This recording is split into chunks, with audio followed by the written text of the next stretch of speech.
Guy chose to delay surgery for religious reasons, then sued everyone involved. Nonfiction. Years ago, I was involved in a legal case in which a man was suing multiple parties, several doctors, a hospital, etc., claiming medical malpractice.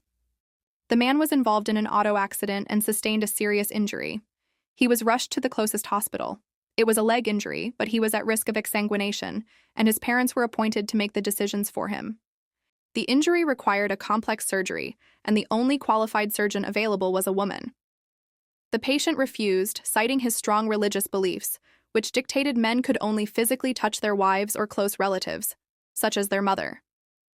The medical team figured he was delirious from the trauma and asked the parents to weigh in.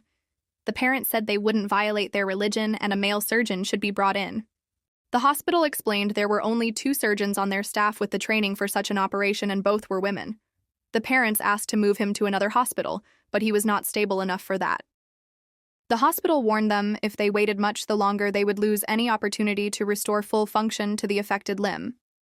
The hospital even brought in an imam from hospital chaplaincy to reason with the family that it was permitted for this religious law to be set aside in instances of emergency or necessity.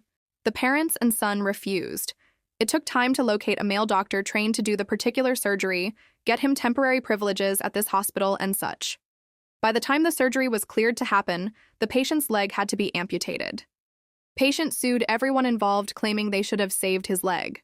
I was not directly involved in that aspect of the case, thankfully.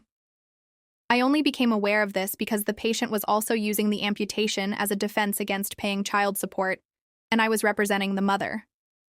I don't know how his malpractice suit worked out, but we won in family court.